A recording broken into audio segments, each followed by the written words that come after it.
அகிலம் டிவி நேயர்களுக்கு வணக்கம். அனுர மோடி கூட்டறிக்கையை சொல்லப்பட்டவை நிறைவேற்றப்படுமா? ஜனாதிபதி அனுரகுமார திசாநாயக்கவின் இந்திய விஜயமும் இந்திய பிரதமர் நரேந்திர மோடியுடன் அவர் நடத்திய பேச்சுக்களும் ஊடகங்களில் அதிகளவுக்கு முக்கியத்துவம் பெற்றமைக்கு இரண்டு காரணங்கள் இருந்தன. முதலாவது, அவர் இந்திய எதிர்ப்பை தமது பிரதான கொள்கைகளில் ஒன்றாக கொண்டிருந்த கட்சியொன்றின் தலைவர் என்பது. அந்த கொள்கையுடன் தான் அவர்கள் நீண்ட காலம் பயணித்திருந்தார்கள். அதன் மூலமாகத்தான் கட்சியையும் வலுப்படுத்தினார்கள். இரண்டாவது, அவரது ஜேவிபி ஒரு சீன சார்பு அமைப்பாக அடையாளம் காணப்பட்டிருந்தது.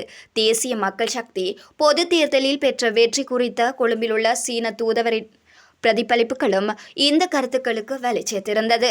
இந்த பின்னணியில் இலங்கையை மையப்படுத்திய சீன இந்திய வல்லரசு போட்டி தீவிரமடைந்திருக்கும் பின்னணியில் மிகவும் நிதானமாக செயற்படும் ராஜதந்திரத்தை புதுடில்லி விஜயத்தின் போது ஜனாதிபதி திசாநாயக்க வெளிப்படுத்தினார். தெற்காசிய பிராந்தியத்தில் இந்தியாவின் முக்கியத்துவத்தை ஏற்றுக்கொண்டவராகவே திசாநாயக்கவின் அணுகுமுறை காணப்பட்டது. அதாவது, கடந்த கால ஜேவிபியின் வரலாறு எவ்வாறு இருந்தாலும் இந்தியா குறித்த கடும் போக்கை ஜனாதிபதி மாற்றிக் கொண்டிருக்கின்றார் என்பது இந்த விஜயத்தின் போது உறுதிப்படுத்தப்பட்டிருக்கின்றது. பிராந்திய ரீதியிலான பூகோள அரசியலை அனுசரித்து செல்ல வேண்டிய தேவை இருப்பதை உணர்ந்து கொண்டவராகவே ஜனாதிபதியின் தற்போதைய அணுகுமுறை காணப்படுகின்றது. ஜனாதிபதியாக பதவியேற்ற பின்னர் திசாநாயக்க மேற்கொண்ட முதலாவது வெளிநாட்டு பயணமாக இந்த விஜயம் அமைந்திருக்கின்றது. இரு நாடுகளுக்கும் இடையிலான உறவுகளை வலுப்படுத்துவதில் அது முக்கிய பங்கு வகித்தது.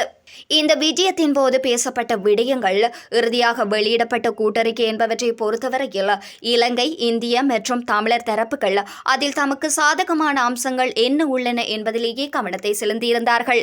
இந்த விஜயத்தின் போது பின்வரும் 5 விடயங்கள் முக்கியத்துவம் பெற்றிருப்பதை அவதானிக்க முடிகின்றது. முதலாவது, இலங்கையின் பொருளாதார ஸ்திரப்படுத்தல் முயற்சிகளுக்கு இந்தியா வழங்கிய உதவிக்கு ஜனாதிபதி திசாநாயக்க நன்றி தெரிவித்தார். இரு நாடுகளும் வர்த்தகம், ஆற்றல் மற்றும் கட்டமைப்பு போன்ற துறைகளில் எதிர்காலத்தில் ஒத்துழைப்பை மேம்படுத்துவதில் கவனம் செலுத்தின. இரண்டாவது, இந்தியாவின் பாதுகாப்பை பாதிக்கும் வகையில் இலங்கை நிலம் பயன்படுத்தப்படாது என்று ஜனாதிபதி திசாநாயக்க உறுதியளித்தார். மூன்றாவது, இலங்கையின் பிரிக்ஸ் அமைப்பில் உறுப்பினராக சேர்வதற்கான விருப்பத்தை தெரிவித்துள்ளது. இந்தியாவின் ஆதரவை பெறுவதற்கான முயற்சிகளும் மேற்கொள்ளப்பட்டன. இந்தியா அதற்கு சாதகமாக பதிலளித்தது. நான்காவது, இந்திய பிரதமர் நரேந்திர மோடி இலங்கை அரசு தமிழ் மக்களின் அபிலாஷைகளை நிறைவேற்றும் என்று நம்புவதாக தெரிவித்தார். இலங்கையின் அரசியலமைப்பை முழுமையாக அமல்படுத்துவதற்கான வாக்குறுதியை நிறைவேற்ற வேண்டும் என்பதை வலியுறுத்தினார். அதேபோல மாகாண சபைகளுக்கான தேர்தல்கள் நடத்தப்பட வேண்டும் என்பதும் மோடியின் கருத்துக்காக வெளிப்படுத்தப்பட்டது. ஐந்தாவதாக, இரு நாடுகளுக்கும் இடையில் மீனவர் பிரச்சினைகளுக்கு மனிதாபிமான அடிப்படையில் தீர்வு காணப்பட வேண்டும் என்று இணக்கம் காணப்பட்டது. இலங்கையின் நிலப்பகுதி இந்தியாவுக்கு எதிராக பயன்படுத்தப்படுவதற்கு அனுமதிக்கப்பட மாட்டாது என்று ஜனாதிபதி திசாநாயக்க வழங்கியுள்ள உறுதிமொழி புதுடில்லி எதிர்பார்த்த முக்கியமான விடயமாகும். இந்திய பாதுகாப்பு ஆலோசகர் அஜித் டோவாலுடன் 3 மாதங்களுக்கு முன்னர் கொழும்பில் நடத்திய பேச்சுவார்த்தைகளின் போதும் திசாநாயக்க இந்த வாக்குறுதியை வழங்கியிருந்தார்.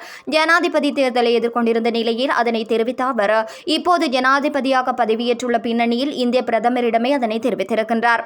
இவ்வாறான வாக்குறுதி ஒன்றை இந்தியா எதிர்பார்த்தமைக்கு காரணம் காணப்பட்டது. சீனாவின் ஆய்வு கப்பல்கள் அடிக்கடி இலங்கை கடற்பகுதிக்குள் வந்து செல்வதும், கடலாய்வுகள் என்ற பெயரில் சீன தரப்பினர் மேற்கொள்கின்ற செயற்பாடுகளும் புதுடில்லிக்கு எப்போதும் நெருடலையே கொடுத்திருந்தன.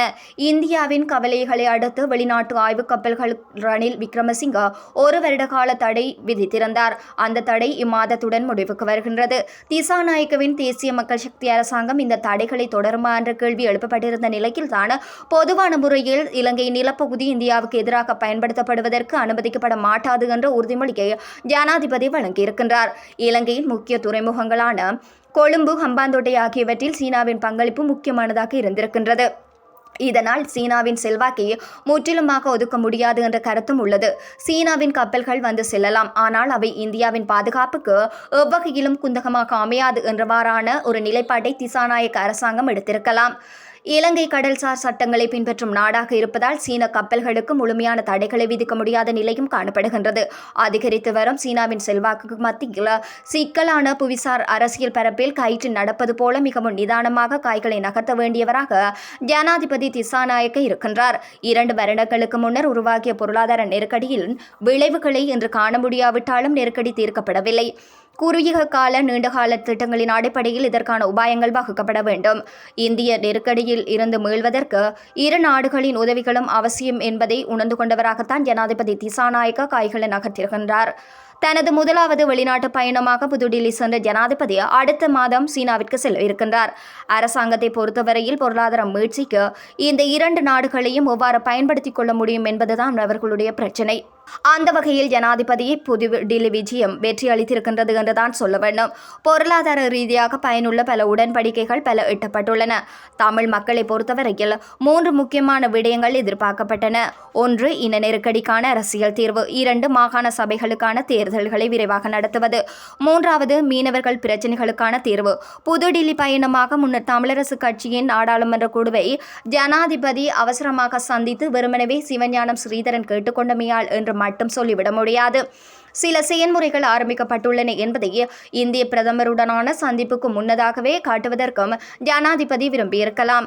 தமிழரசு கட்சியினரிடம் சொன்ன விடயங்களை இந்திய பிரதமரிடம் ஜனாதிபதி கூறியிருக்கின்றார்.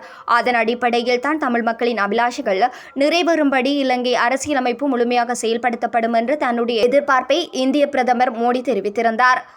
13ஆம் திருத்தச் சட்டம் தொடர்பில் இந்திய பிரதமர் நரேந்திர மோடி நேரடியாக குறிப்பிடாமல் அதனை அமுல்படுத்துவதற்கான ஆதரவான கருத்துக்களை தான் பொதுவாக தெரிவித்தார். 13வது திருத்தம் மட்டுமன்றி 16வது திருத்தமும் இலங்கை இந்திய உடன்படிக்கையின் பின்னணியில் வந்ததுதான். அரசியலமைப்பை முழுமையாக நடைமுறைப்படுத்துவது என்பது அவற்றை உள்ளடக்கியதுதான். இலங்கை அரசியல் சூழல் மற்றும் தமிழ் மக்களின் உரிமைகள் குறித்து பேச்சுவார்த்தை நடந்த போதும் மோடி 13ஆம் திருத்தச் சட்டத்தை குறிப்பிட்டு பேசுவதை தவிர்த்தமைக்கு காரணம் இருக்கின்றது. இரு நாடுகளுக்கும் இடையிலான நட்புறவினை பாதிக்காமல் தீர்வு காணும் முயற்சியாகவே இது விளக்கப்பட்டிருக்கிறது. அதேவேளை 13க்கு எதிரான ஜனாதிபதி திசாநாயக்கவின் கட்சி குரல் கொடுத்ததும் இதற்கான காரணமாக இருக்கலாம். 13வது திருத்தத்தை தமிழ் மக்கள் நிரந்தர தீர்வாக ஏற்காமல் இருக்கலாம். ஆனால் தற்போதைய நிலையில் அதனையும் விட்டால் எதுவும் இல்லை என்பதுதான் யதார்த்தம். இந்த டெல்லியின் கூட்டறிக்கையில் சொல்லப்பட்ட விடயங்கள் நடைமுறைப்படுத்தப்படுமா என்பதுதான் தமிழ் மக்கள் மத்தியில் எழுகின்ற கேள்வியாக காணப்படுகின்றது. இதுபோன்ற செய்திகளை தொடர்ந்து பெற்றுக்கொள்ள தொடர்ந்தும் அகிலம் டிவியுடன் இணைந்திருங்கள். நான் உங்கள் பிரியரசி கேதீஸ்வரன். நன்றி.